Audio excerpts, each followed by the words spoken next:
نحمده ونصلي على رسوله الكريم اما بعد فاعوذ بالله من الشيطان الرجيم بسم الله الرحمن الرحيم الحمد لله رب العالمين الرحمن الرحيم مالك يوم الدين إياك نعبد وإياك نستعين اهدنا الصراط المستقيم صراط الذين أنعمت عليهم غير المغضوب عليهم ولا الضالين آمين رب اشرح لي صدري ويسر لي أمري واحلل عقدة من لساني يفقهوا قولي اللهم ربنا ألهمنا رشدنا وأعذنا من شرور أنفسنا اللهم أرنا الحق حقا وارزقنا اتباعه وأرنا الباطل باطلا وارزقنا اجتنابه آمین یا رب العالمین۔ پچھلے جمعے میں ہم نے آیت بسم اللہ پر گفتگو کی تھی اور صرف اس تمہید کے ساتھ کہ یہ آیہ مبارکہ قرآن مجید کی سورتوں کے درمیان تو صرف ایک دفعہ آئی ہے، وہ سورہ نمل میں ہے۔ حضرت سلیمان نے جو خط لکھا تھا ملکہ سبا کو، اس کا آغاز اس سے ہوا تھا انہ من سلیمان وانہ بسم اللہ الرحمن الرحیم۔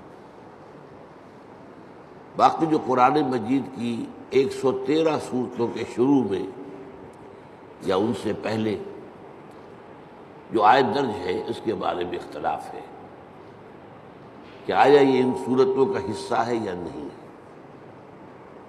اکثر کی رائے یہ ہے کہ سورتوں کا حصہ نہیں ہے، بلکہ علامت کے طور پر کہ ایک سورت ختم ہو گئی دوسری شروع ہو رہی ہے،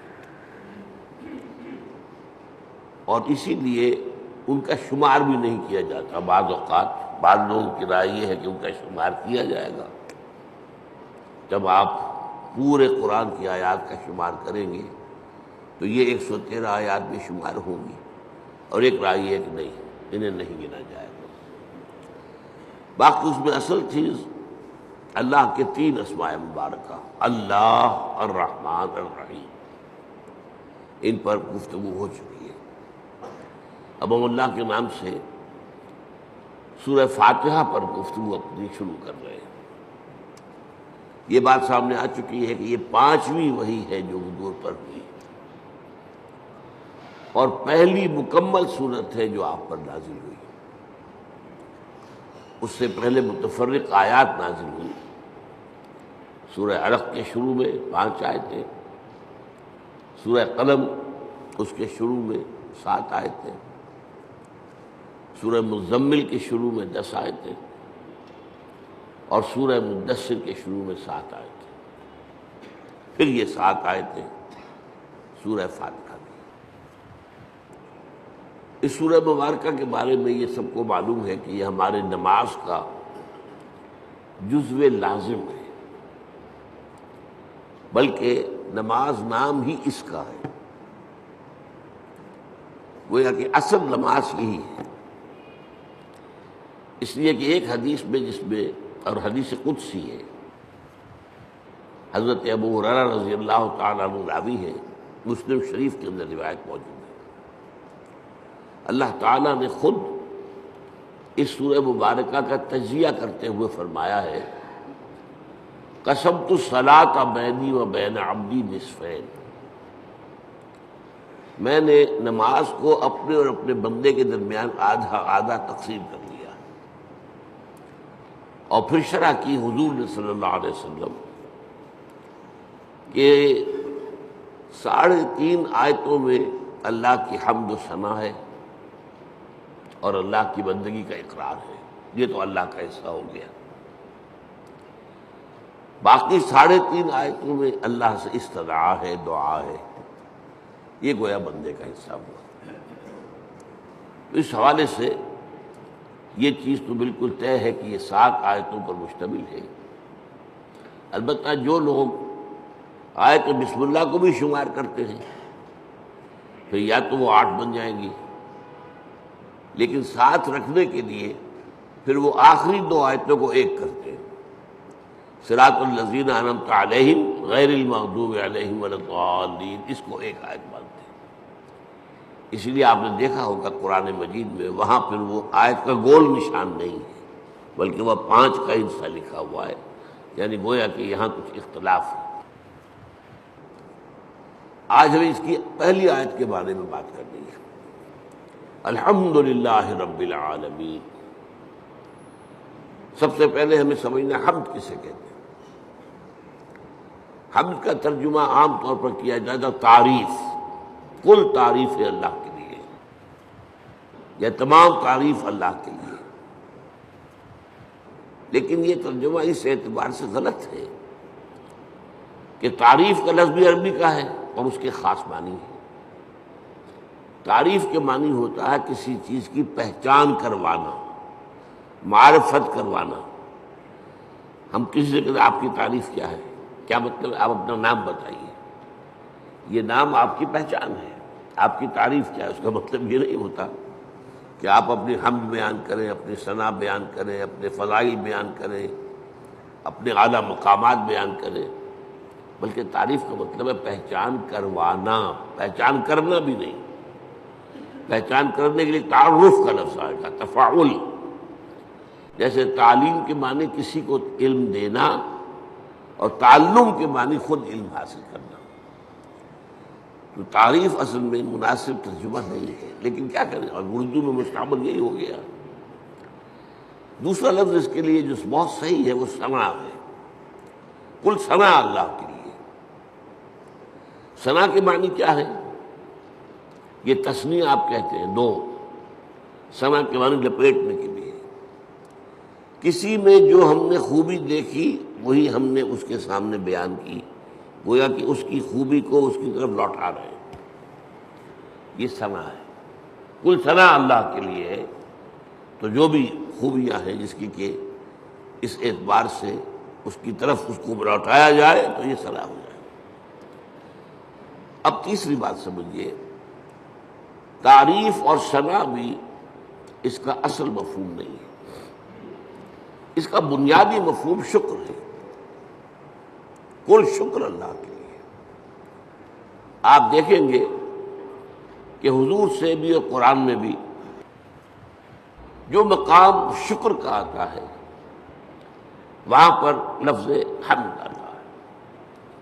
آپ کو بھوک لگی ہوئی تھی، نہ قحط بھی تھی، کھانا کھایا، توانائی ایک جسم میں محسوس ہوئی، آپ نے کیا دعا پڑھی؟ الحمدللہ الذی اطعمنی وسقانی وجعلنی من المسلمین۔ اب یہ مقام شکر ہے کہ ہمیں اس نے کھانا دیا ہے، شکر ہے۔ اسی طریقے سے آپ کو اگر اجابت ہو جائے صبح ٹھیک تو طبیعت جو ہے ہلکی ہو جاتی ہے، قبض ہو تو طبیعت بھاری رہتی ہے، لہذا اجابت سے فارغ ہو کر کیا دعا ہے؟ الحمدللہ الذی اذھب عنی الاذی وعافانی۔ اس اللہ کا شکر ہے جس نے مجھ سے اذیت بخش ہے کو دور کر دیا، اذیت، اور مجھے عافیت بخشی۔ یہ آپ نے حکما کا قول سنا ہوگا کہ قبض جو ہے وہ 100 امراض کی بنیاد بن جاتا ہے۔ تو گویا کہ یہ جو فضلات ہیں ہمارے جسم سے ان کا نکل جانا، یہ ہمارے لیے ایک بڑی رحمت ہے، اس پر اللہ کا شکر ادا کیا جائے۔ تو جہاں کہیں بھی مقام آئے گا کہ شکر کا لفظ آئے، اب آپ کی آنکھ کھلی صبح، رات بھر کی کیفیت نیند کی جو تھی، آپ کا شعور آپ کے پاس نہیں تھا، اور ایک حدیث سے معلوم ہوتا ہے، قرآن مجید کی آیت سے بھی، کہ روح جو ہے وہ اللہ تعالیٰ نیند میں سلب کر لیتا ہے، جان رہتی ہے لیکن روح نکال دیتا ہے۔ اللہ یتوفی الانفس حین موتها، لیکن یہ کہ موت میں بھی نفس آتا ہے، والذی لم تمت فی منامها، اور جس کی موت کا وقت نہیں آتا اس کی نیند میں وہ اللہ تعالیٰ روح کو سرو کرتا ہے پھر لوٹاتا ہے۔ تو اب اس کو گویا کہ حدیث میں کہا گیا کہ یوں سمجھیے کہ نصف موت تو ہو گئی نا، اور ہم کہیں گے کہ نیند جو ہے موت کی بہن ہے۔ اس کی دعا کیا سکھائی حضور نے؟ الحمدللہ الذی احیانی بعدما اماتنی والیہ النشور۔ اس اللہ کا شکر ہے جس نے مجھے از سر نو زندگی دی، اس کے بعد کہ مجھ پر موت طاری کر دی تھی۔ موت کی بہن تو مجھ پر طاری ہو گئی تھی، نیم مردہ تو میں ہو چکا تھا کہ میرا شعور جو ہے وہ نہیں تھا میرے ساتھ۔ وہاں بھی لفظ حمد ہے، الحمدللہ الذی احیانی بعدما اماتنی والیہ النشور۔ آپ سوچ رہے ہوں گے کہ ہمارے معمولات میں بدقسمتی سے یہ چیزیں شامل نہیں رہی۔ یہ ذکر کی بہت عمدہ شکل ہے، جسے کہتے ہیں کہ حضور نے قرآن میں آیا الذین یذکرون اللہ قیاما وقعودا وعلی جنوبہم، وہ لوگ جو اللہ کو یاد کرتے ہیں کھڑے ہوئے، بیٹھے ہوئے، لیٹے ہوئے، ہر حال میں۔ تو کیا مطلب کوئی اور کام نہیں کرتے؟ نہیں، کام کے ساتھ دعا ہے۔ آپ کی آنکھ کھلی، الحمدللہ الذی احیانی بعدما اماتنی والیہ النشور۔ کھانا کھایا، الحمدللہ الذی اطعمنی وسقانی وجعلنی من المسلمین۔ اجابت ہوئی، الحمدللہ الذی اذھب عنی الاذی وعافانی۔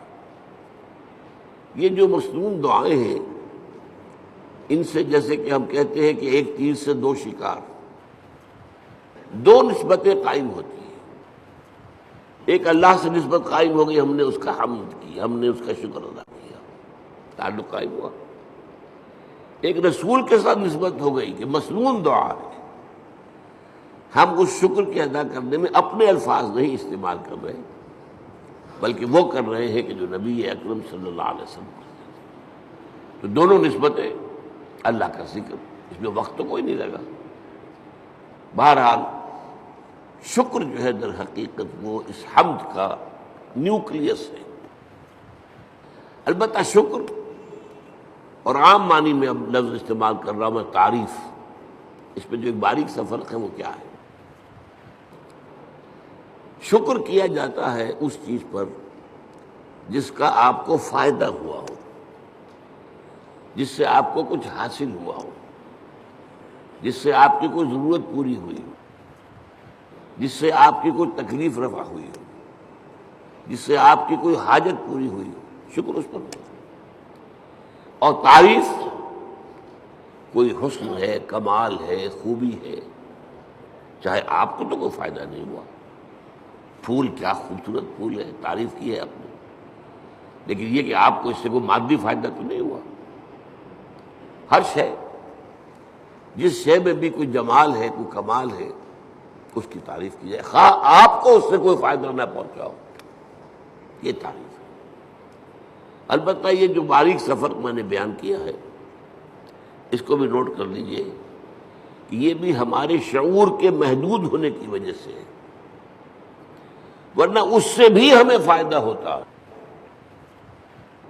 ایک خوبصورت پھول دیکھ کر اس کی خوبصورتی، اس کی خوشبو، اس سے آپ کی روح کو ایک باریدگی حاصل ہوتی ہے۔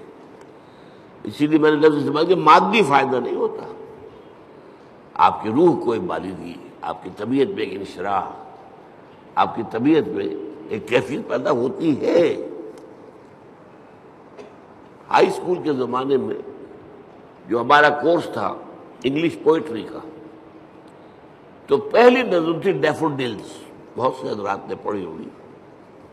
وہ نظم کیا تھی کہ شاعر ایک روز سیر پر نکلا ہوا ہے، ایک پہاڑی کو عبور کر کے وہ جب اس کی چوٹی پر پہنچتا ہے تو اب دوسری طرف نگاہ گئی، وادی ہے، اور وادی بھری ہوئی ہے ڈیفوڈل کے پودوں سے اور اس کے پھولوں سے، اور پھول لہرا رہے ہیں ہوا کے اندر، ناچ رہے ہیں ہوا میں۔ یہ منظر جو ہے، اب اس سے اسے کوئی فائدہ تو نہیں پہنچا، کوئی مادی فائدہ نہیں پہنچا، لیکن شاعر اصل میں کہتے ہی اسے جس کا شعور زیادہ زندہ ہو، شاعر کہاں سے بنا ہے؟ شعور سے. شاعر زیادہ حساس ہوتا ہے.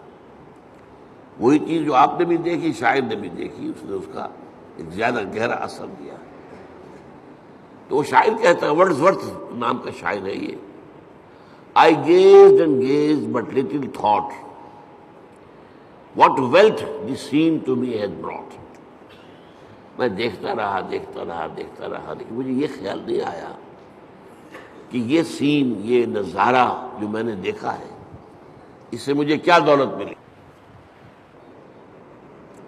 اب اس کے بعد اسے احساس ہوا فراف من کائچ لائی، کیونکہ اکثر اب ہوتا ہے کہ میں جب اپنے کاؤچ پر، اپنے بستر پر لیٹا ہوتا ہوں، ان ویکنٹ اور ان پینسو موڈ، کسی فکر میں ہوں یا خالی ذہن ہوں، they flash upon that inward eye which is the bliss of solitude.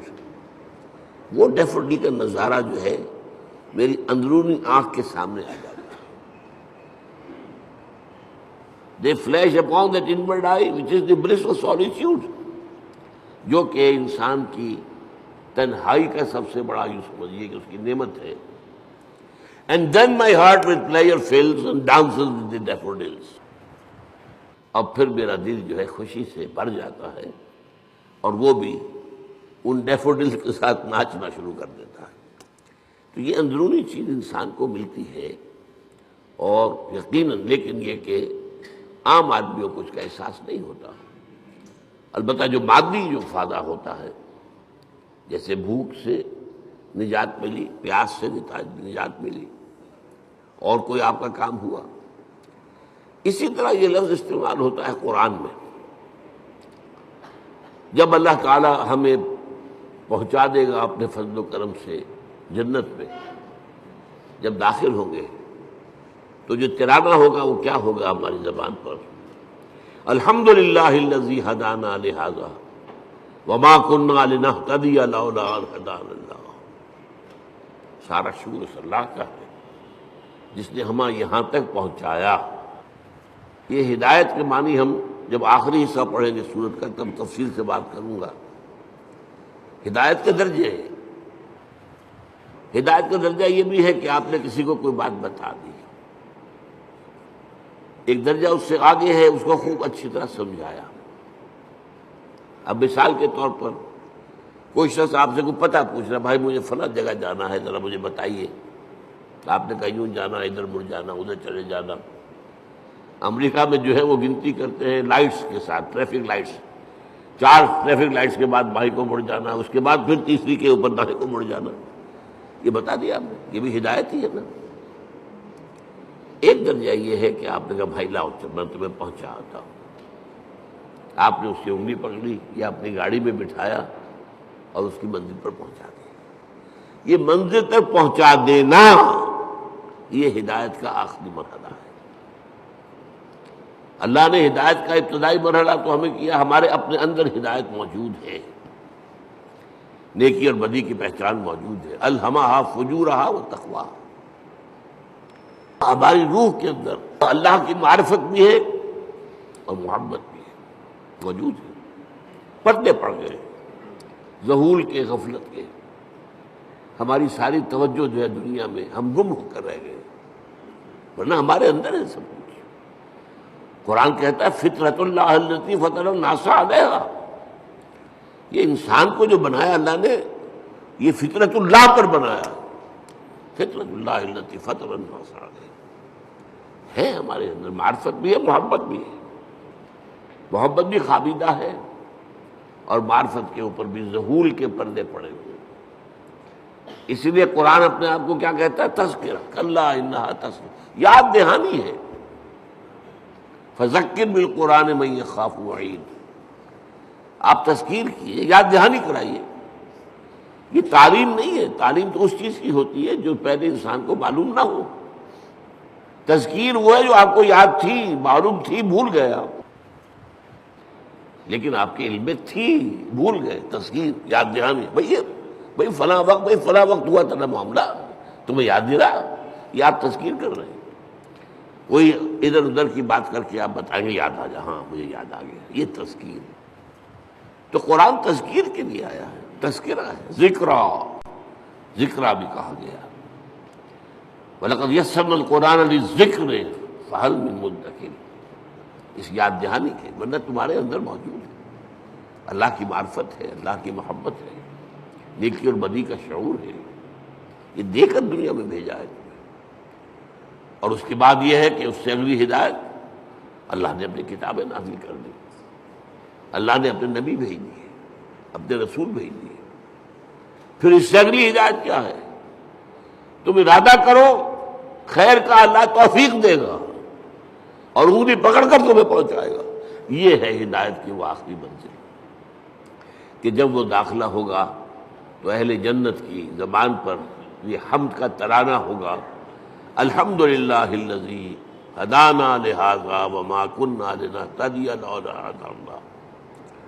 اس میں یہ ہے کہ وہاں پہنچا دینا، لیکن اس دعا کو آپ یاد کر لیجئے، کبھی کوئی نئی بات آپ کے علم میں آ گئی تب بھی آیت پڑھیے، یہ اللہ نے مجھے علم دیا ہے، ہم اس قابل نہیں تھے کہ علم خود حاصل کر دیں۔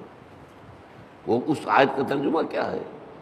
کل ہم کل شکر اس اللہ کا ہے جس نے ہمیں یہاں پہنچایا جنت تک، ہم پہنچنے والے نہیں تھے، ہم اپنے بل پر، اپنی سمجھ سے، اپنی کوشش سے پہنچنے والے نہیں تھے۔ وما کنا لنہتدی لولا ان ہدانا اللہ۔ اسی طرح آپ کو کسی مجلس میں کوئی آپ کو محسوس ہو کہ آپ کے دل کو کوئی روشنی ملی ہے، کوئی آپ کو ہدایت کا کوئی نقطہ ہاتھ آیا ہے، کوئی ہدایت کی طرف آپ کی کوئی توجہ ہوئی ہے، یہ دعا مانگیے، الحمدللہ الذی ہدانا لہذا وما کنا لنہتدی لولا ان ہدانا اللہ۔ چاہے وہ کسی کے ذریعے سے آیا ہو، لیکن الٹیمیٹ سورس تو اللہ ہے نا۔ خود اس کو کس نے بتایا تھا؟ اللہ نے بتایا تھا۔ ہمیں جس نے سکھایا ہے اسے کس نے سکھایا تھا؟ اللہ نے سکھایا تھا۔ اسی طرح الحمدللہ الذی صدقنا وعدہ واورثنا الارض نتبوأ من الجنۃ حیث نشاء۔ ایک جگہ یہ ترانہ آیا ہے، جنت والے ترانہ جو ہے، کل حمد کل شکر اس اللہ کا ہے جس نے ہم سے اپنا وعدہ سچا کر دکھایا۔ اس نے ہم سے کہا تھا کہ تم میرے راستے میں چلو گے میں تمہیں جنت دوں گا، آج ہمیں اللہ نے وہاں پہنچا دیا۔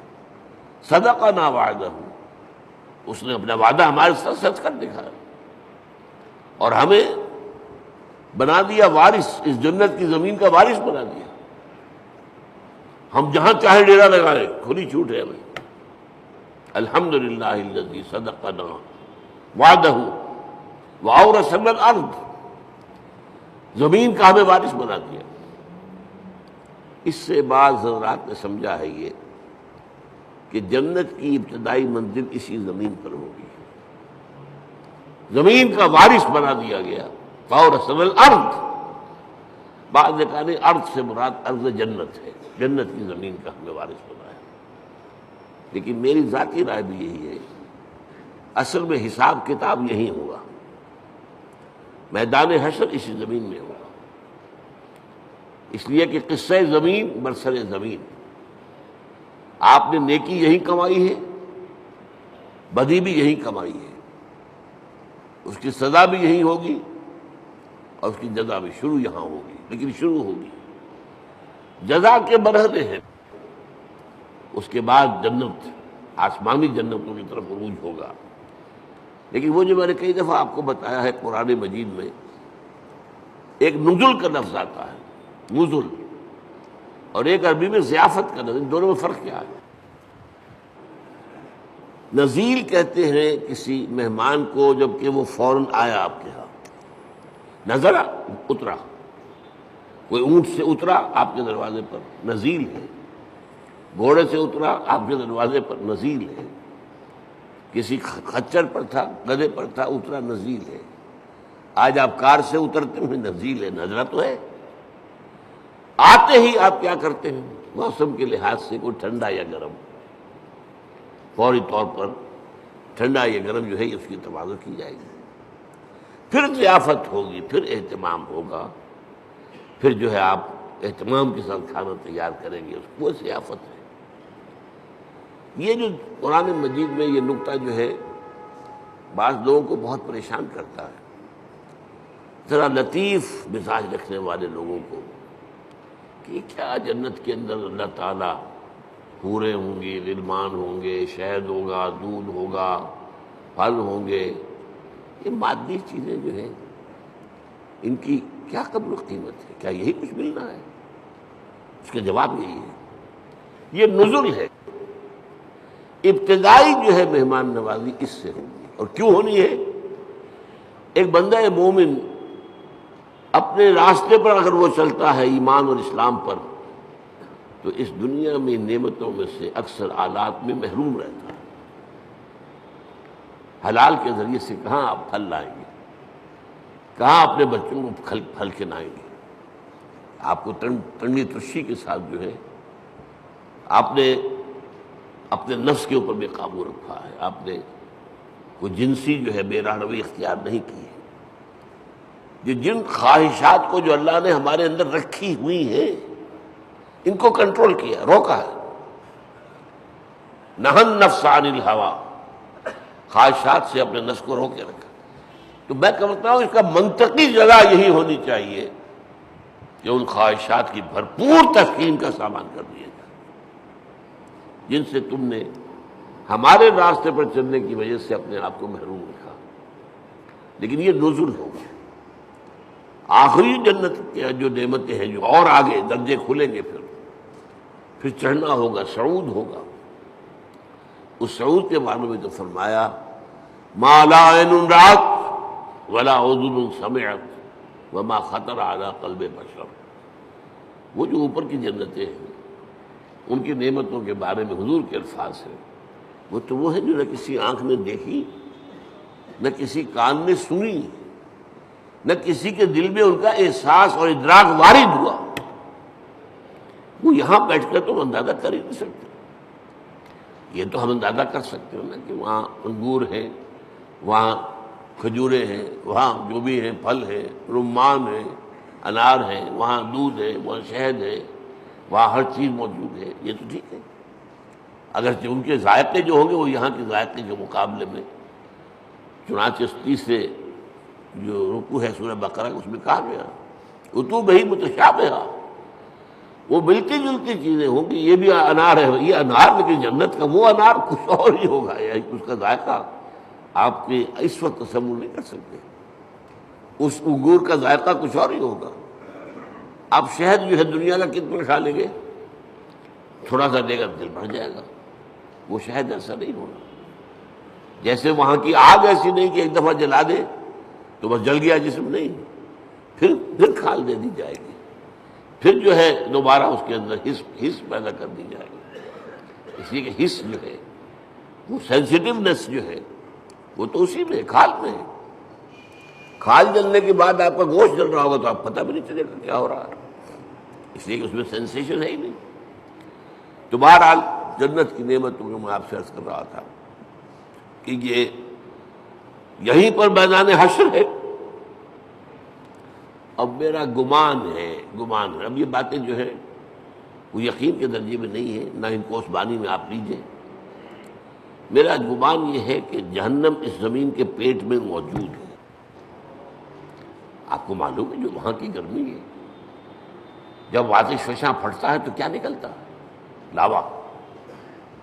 وہ چٹانیں جو ہیں پگھلی ہوئی، وہ لاوا، وہ سارا تو پیٹ میں ہے۔ اب کیا ہوگا سوچئے، ایک گیند ہے، فٹ بال ہے، اس کے پیٹ میں کچھ ہے، جب آپ اس گیند کو کھینچیں گے ادھر سے ادھر سے، چپٹی ہوگی تو درمیان کی چیز باہر آ جائے گی کہ نہیں؟ وَإِذَا الْأَرْضُ مُدَّتْ وَأَلْقَتْ مَا فِيهَا وَتَخَلَّتْ۔ وہ دن قیامت کا کیا جب زمین کو کھینچا جائے گا۔ وَإِذَا الْأَرْضُ مُدَّتْ إِذَا السَّمَاءُ انشَقَّتْ وَأَذِنَتْ لِرَبِّهَا وَحُقَّتْ وَإِذَا الْأَرْضُ مُدَّتْ وَأَلْقَتْ مَا فِيهَا وَتَخَلَّتْ وَأَذِنَتْ لِرَبِّهَا وَحُقَّتْ۔ اب وہ کھینچیں گے آپ تو اس کے اندر سے درمیان چیز باہر نکل آئے گی۔ یہ ہوگی جہنم۔ اس جہنم کا معاملہ اسی زمین میں سے نکلے۔ پھر وہی لفظ کہہ رہا ہوں قصہ زمین برسر زمین. لیکن یہ کہ جنت جو وہ ہوگی زمین کی، وہ صرف پہلی منزل ہے اس کی. وہ آپ کہہ لیجئے کہ وہ در حقیقت استقبالیہ ہے جو وہاں پر ہو رہا ہے، اور وہاں پر نزل دیا جا رہا ہے. یہ ساری چیزیں جو گنوائی گئی ہے قرآن میں، یہ نزل کے درجے میں، پھر اونچے درجے ہوں گے، پھر اونچے درجے ہوں گے. تو بہرحال یہ میری بات کہاں سے چلی تھی؟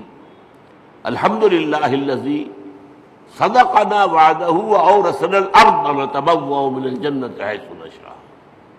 کل شکر اس اللہ کا ہے جس نے ہم سے اپنا وعدہ پورا کیا اور ہمیں زمین کا وارث بنا دیا. یہ زمین جو تھا کہ میں نے کہا اکثر کے نزدیک تو جنت کی زمین جس کا وارث ہم بنے، لیکن بعض کا خیال، میری رائے بھی یہی ہے، وہ یہی زمین ہے. اس لیے کہ آپ کو معلوم ہے سورہ فجر میں کیا فرمایا؟ وَجَاءَ رَبُّكَ وَالْمَلَكُ صَفًّا صَفًّا. جا ربک، آ جائے گا تمہارا رب. اللہ تو نزول فرمائے گا، میدان حشر میں آئے گا، یہی مقدمہ ہوگا، یہی عدالت لگے گی. جا ربک والملک صفا صفا، تمہارا رب بھی آ جائے گا اور پھر فرشتے ہوں گے صفے باندھے ہوئے، قطار اندر قطار. یہ نزول ہوگا.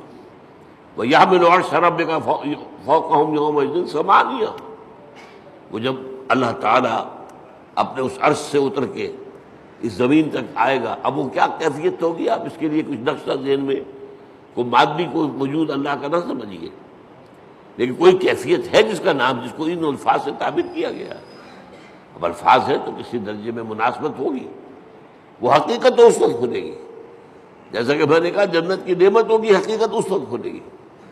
ما لا عین رأت ولا اذن سمعت وما خطر علی قلب بشر. اور قرآن میں جو آتا ہے لہم ما یشاؤون فیہا ولدینا مزید. اہل جنت کے لیے وہ تو سب کچھ ہوگا ہی جو وہ چاہیں گے، ہمارے پاس اور بھی بہت کچھ ہے جس کا تصور ہی نہیں ہوگا. میں نے اس کا ایک واقعہ یاد آ گیا مجھے، اب کئی دفعہ بیان کیا میں نے. میرے ایک دوست ہیں ڈاکٹر یقین صاحب کے باہر امراض چشم میں، انہوں نے مجھے سنایا وہ جا رہے تھے لندن. اب ان کے بچے جو ہے کوئی کہا تھا میرے لیے یہ لائیے، میرے لیے یہ لائیے، میرے لیے یہ لائیے. ایک چھوٹی سی بچی تھی، انہوں نے کہا ابا میرے لیے پینسل لے کے آئی. اب وہ لندن سے پینسل منگوا رہی ہے، اس کا ذہن اس سے آگے ہے ہی نہیں. وہ لڑتی ہوگی اپنے بڑے بہن بھائیوں سے، وہ اس کو چھینتی ہوگی، مجھے دو میں کچھ لکھوں یا لکیریں کھینچوں کہیں، اور وہ بڑے بہن بھائی اس کو چھینتے ہوں گے اس سے. تو اس کے لیے تو بہت بڑی نعمت تھی پینسل. تو ابا میرے لیے پینسل لے کے. تو ہم کہاں تک تصور کریں گے؟ ہمارا ذہن بہت چھوٹا ہے. لہم ما یشاؤون فیہا، وہاں وہ تو سب کچھ ہے ہی ہے جس کا کہ ان کے اندر تمنا ہے، آرزو ہے، خواہش ہے، جس کی سمجھ ہے، جس کا ادراک ہے، جس کا شعور ہے. وَلَدَيْنَا مَزِيدٌ، ہمارے پاس اور بہت کچھ ہے. اور یہاں وہ جوڑ لیجئے ما لا عین رأت ولا اذن سمعت وما خطر علی قلب بشر. تو یہ اصل میں حمد ہے، شکر. الحمدللہ. یہاں الف لام جو لگ گیا ہے، اور اسے اصل میں کہا جاتا ہے لام، صرف الف لام نہیں کہتے، لام، لام تعریف. الف جو ہے یہ حمزۃ الوصل کہلاتا ہے، کیونکہ کوئی لفظ جو ہے وہ ساکن لفظ سے شروع نہیں ہو سکتا. اب اسٹیشن، اب کیا کہیں گے، سٹیشن ہو جائے گا عام طور پر. یا یو پی وغیرہ میں کیا روایت ہے، اسٹیشن، وہ اس کے ساتھ الف لگا لیتے تھے. سکول، سکول، سین ساکن ہے، کیسے بولے اس کو، کوئی زبر لگے گا. یا وہ اسکول، اسکول، اسٹیشن. تو ہمارے ہاں کالج میں چڑھاتے تھے لوگ ایک دوسروں کو جو یو پی سے آئے تھے، ان سے کہا آج تم اسکول کہتے ہو، تم اسٹیشن کہتے ہو، اور وہ کہتے تم اسٹیشن کہتے ہو، تم سکول کہتے ہو. تو یہ ہے، تو یہ حمزۃ الوصل کہلاتا ہے جوڑنے کے لیے. ورنہ صرف لام ہے، لام تعریف. یہ لام بہت سی قسموں کا ہے. ایک تو کسی شے کو نکرہ سے معرفہ بنا دینا. العلم، علم علم نکرہ ہے، کوئی علم، العلم معین علم، خاص علم یا مکمل علم یا حقیقی علم، ال سے وہ نکرہ سے معرفہ بن گیا۔ ایک ال کا معنی یہ لام جو ہے حصر ہوتا ہے، الانسان کل کے کل انسان۔ الانسان کا مطلب یہ ہوا یا تو وہ جو معرفہ بنایا تو یا تو ہوگا کوئی معین انسان اور یا کل انسان۔ والعصر ان الانسان لفی خسر، زمانے کی قسم ہے تمام انسان خسارے میں ہے، گھاٹے میں۔ تو الف لام، لیکن لام کہنا چاہیے یہاں کل کے معنی میں، کل تعریف اللہ کے لیے، کل ثنا اس کے لیے، کل شکر اس کا۔ اب آپ نے سوچا اس سے کس چیز کی جڑ کٹ گئی؟ شرک کی جڑ کٹ گئی۔ دنیا کن چیزوں کو اللہ کے ساتھ جمع کرتی ہے جن سے انہیں کوئی فائدہ پہنچتا؟ سورج دیوتا ہاتھ جوڑ کے کھڑے ہو گئے، انہیں پتہ ہے اسی کی تمازت سے ہماری فصلیں پکتی ہیں، ہمیں معلوم ہے اسی سے ہوائیں چلتی ہیں، وہ ہوائیں بارش لے کے آتی ہیں۔ گویا کہ اس حیات عرضی، اس زمین پہ جو حیات ہے وہ کل کی کل صورت کی ممنون احسان ہے، لہذا ہاتھ جوڑ دیا، سجدہ کر دیا، سجدہ۔ لیکن اگر معلوم ہو کہ سورج میں کچھ نہیں ہے، جو کچھ اس میں ہے وہ اللہ کا پیدا کرتا، تو الحمدللہ، کل شکر اللہ کا ہے۔ یہ الحمدللہ جو ہے یہ در حقیقت جڑ کاٹ دینے والا ہے شرک۔ کسی اور میں کوئی خوبی دیکھی، پھول خوبصورت ہے، آپ کہیں گے، عام آدمی کہے گا بڑا خوبصورت پھول ہے، بندہ مومن کیا کہے سبحان اللہ، اسے تو اللہ یاد آیا، اس پھول میں تو کچھ نہیں ہے، تو اللہ کی طرف سے اس کو عطا کرنا ہے۔ آپ کوئی تصویر دیکھتے مصور کی، اگر وہ بہت اچھی بنی، کس کی تعریف کرتے؟ مصور کی کہ تصویر کی؟ تعریف تو مصور کی ہے جس نے کہ تصویر کھینچی ہے، بنائی ہے۔ تو در حقیقت الحمدللہ، اور یہ جان دیجئے یہی شکر جو ہے عبادت کی شکل اختیار کرتا ہے۔ کیوں؟ اس لیے کہ ایک اصول ہے فطرت انسانی کے اندر مضمر ہے، هل جزاء الاحسان الا الاحسان، یہ سورہ رحمان کی آیت ہے۔ بھلائی کا بدلہ بھلا ہی ہوگا نا۔ کسی نے آپ کے ساتھ کوئی خیر کیا ہے، اچھا کام کیا ہے، آپ کے دل میں ہوگا میں بھی اس کی بھی خدمت کروں۔ اگر انسانیت آپ میں ہے تو اس شکر کا بدلہ، جیسے کہ ہمیں معلوم ہے کہ حضور ہدیہ قبول کرتے تھے لیکن ہدیہ دیتے بھی تھے، چنانچہ جو بھی کوئی آپ کے ساتھ بھلائی کرے آپ اس کے ساتھ بھلائی کریں۔ والدین کی بھلائی وہ اتنی ہے کہ ہم کتنی ہی خدمت کر لیں ان کا حق ادا نہیں ہوگا، اور سوائے اس کے کوئی چارہ کار نہیں کہ اللہ ہی سے دعا کریں، اے اللہ ارحمہما کما ربیانی صغیرا، پروردگار جس طرح میرے والدین نے مجھے پالا پوسا جبکہ میں چھوٹا سا تھا، تو ان پر رحم فرما، میں ان کا حق ادا نہیں کر سکتا۔ بس البتہ یہ کہ انسان مقدور بر تو کرتا ہے، سلیم الفطرت انسان ہو، فطرت کج نہ ہو گئی ہو، پرورٹڈ نہ ہو، تو والدین کی خدمت، بوڑھے والدین کو۔ آپ کو معلوم ہے صرف دو چیزیں ہیں جن کے بارے میں کہا گیا ان کو دیکھنا بھی عبادت ہے۔ محبت اور تعظیم کی نگاہ سے کعبے کو دیکھنا عبادت، چاہے آپ طواف نہیں کر رہے، چاہے آپ کوئی نماز نہیں پڑھ رہے، کعبے کے سامنے بیٹھ کر محبت اور تعظیم کے ساتھ اس کو دیکھنا عبادت ہے۔ بوڑھے والدین کو دیکھنا محبت کے ساتھ عبادت، یہ حضور نے فرمایا۔ تو آپ جو ہے اپنی امکانی حد تک تو اس کا آپ جو ہے بدلہ اتارتے ہیں۔ انہوں نے پالا پوسا جبکہ میں چھوٹا سا تھا، میری ضروریات پوری کی، اب یہ بوڑھے ہیں، یہ محتاج ہیں، اب ان کی ضرورتیں میں پوری کروں۔ اگرچہ جیسا کہ میں نے کہا کہ حق ادا نہیں ہو سکتا، لیکن اب آپ سورج کا کیا حق ادا کریں گے؟ کچھ بھی نہیں کرتے۔ یہ جذبہ شکر جو ہے سورج کا، یہ عبادت کی شکل اختیار کرتا ہے۔ جہاں آپ کو بدلہ نہیں دے سکتے سر جھکا دیجیے، تعظیم کیجیے اس کے سامنے سجدہ کیجیے، یہی تو ہے شکر سے عبادت، یہ فلسفہ ہے، سمجھ لیجیے شکر کی بنیاد پر عبادت ہے۔ اسی لیے تو جس کو کہا حضور نے، اور میں نے ابھی حدیث آپ کو سنائی تھی، حدیث قدسی، الصلاۃ، جو اصل دعا ہے اس کی پہلی آیت ہی ہے الحمدللہ رب العالمین۔ قرآن کی پہلی آیت، پہلا لفظ کیا ہے قرآن کا؟ اگر آیت کے بسم اللہ اس میں شمار نہ کی جائے، جیسا کہ میں نے کہا کہ غالب رائے یہی ہے کہ وہ اس کا حصہ نہیں ہے، تو پہلا لفظ قرآن کا کیا؟ الحمد۔ اور آپ کو معلوم ہے یہ لفظ کتنا پیارا ہے اللہ کو، حضور کے نام سارے کے سارے اسی مادے سے ہیں۔ محمد حمد سے ہے، احمد حمد سے ہے، محمود حمد سے ہے۔ اور اس امت کا نام پتہ ہے کیا ہے؟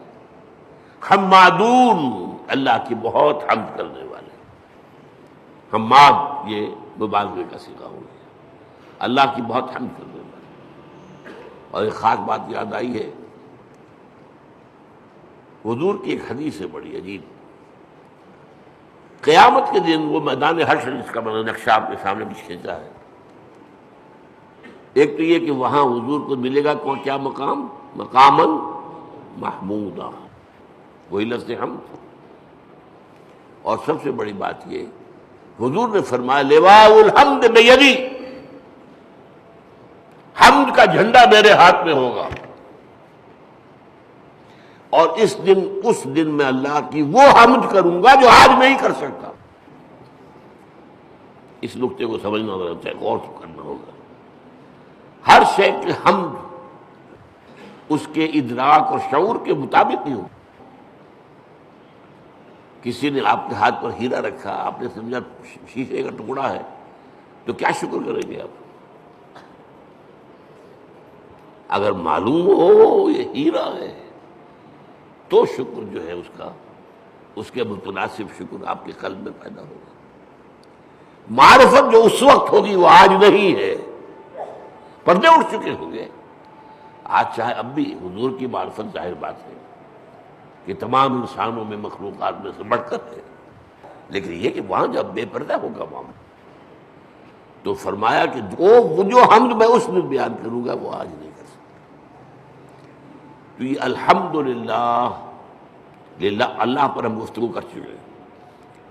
کل حمد کل شکر اللہ کے لیے، لہذا تعریف اسی کے لیے ہوگی، ثنا اسی کی ہوگی، شکر اسی کا ہوگا، عبادت اسی کی ہوگی۔ الحمدللہ رب العالمین۔ رب، اب رب کسے کہتے ہیں؟ رب کے معنی ہے مالک، اور کسی چیز کو پروان چڑھانے والا، اس کا خاص تعلق ہے۔ جو مالک ہوگا کھیتی کا وہ اسے پروان چڑھائے گا، بڑھائے گا۔ رب المال، سرمایہ والا، وہ سرمایہ کو بڑھانے کی فکر کرے گا۔ مضاربت ہو رہی ہے، ایک شخص کا سرمایہ ایک محنت کر رہا ہے، یہ رب المال کہلاتا ہے۔ رب المال، رب الدار، گھر کا مالک، تمام جہانوں کا رب۔ اب یہ تمام جہان کون سے ہیں؟ ایک عالم دنیا ہے، ایک عالم آخرہ ہے، ایک عالم برزخ ہے، ایک عالم ملکوت ہے، ایک عالم ملائکہ ہے، ایک عالم حیوانات ہے، ایک عالم انسانیت ہے۔ جتنے چاہے جوڑتے چلے جائیے، یہ سارے عالم، ان سب کا رب وہی ہے۔ یہ بھی در حقیقت اسی شرک کو کاٹنے والا، یہ کوئی بھی اس میں شریک نہیں ہے، وہ ہے تمام جہانوں کا رب، تمام جہانوں کا مالک، تمام جہانوں کا مختار مطلق، تمام جہانوں کو پروان چڑھانے والا وہی۔ الحمدللہ رب العالمین، کل حمد، کل شکر، کل ثنا اس اللہ کے لیے ہے جو تمام جہانوں کا پروردگار ہے، پالن ہار ہے، روزی رساں ہے، مالک ہے، آقا ہے، جیسا کہ آقا کے لیے بھی رب کا لفظ آتا ہے۔ جب زلیخا نے گناہ کی دعوت دی تھی حضرت یوسف کو، کیا کہا تھا انہوں نے؟ انہ ربی احسن مثوایا، یہ تمہارا شوہر جو ہے عزیز مصر، وہ میرا آقا ہے۔ ظاہر بات ہے خریدا تھا اس نے، اور اس نے مجھے بہترین طریقے پر رکھا ہے، میرے ساتھ اس نے سلوک کیا ہے، اب میں اس کے ساتھ خیانت کروں تو مجھے کس چیز کی دعوت دے رہی ہے؟ تو رب۔ اسی طریقے سے حضرت یوسف کے پاس جب ایلچی پہنچا تھا جیل میں، تو کہا گیا جہاں اپنے رب کے پاس، میں نہیں جاؤں گا اس کے پاس جب تک کہ وہ معاملہ طے نہ ہو جائے جو مجھے بدنام کیا گیا تھا اور بدنام کر کے جیل میں پہنچایا گیا تھا۔ واقعی میں داغدار تھا یا نہیں؟ ارجع الی ربک، لوٹ جاؤ اپنے رب، بادشاہ کو رب کہا گیا۔ تو رب جو ہے مالک کسی شے کا، رب البیت، رب المال، تو تمام جہانوں کا مالک اور آقا، تمام جہانوں کا پروردگار و پالنہار اللہ ہے۔ بس آج اسی ایک آیت پر گفتگو ہوئی ہے، اگلی آیت تو ہم پڑھ چکے ہیں الرحمن الرحیم، تو اس سے اگلی آیت تیسری جو ہے اس پر انشاءاللہ اگلے جمعے میں۔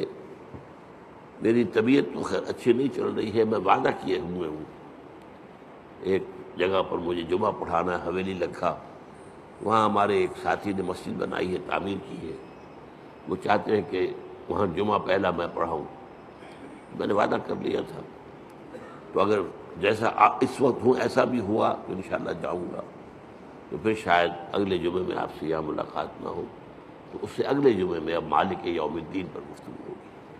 اقول قولی ھذا واستغفر اللہ لی ولکم ولسائر المسلمین والمسلمات۔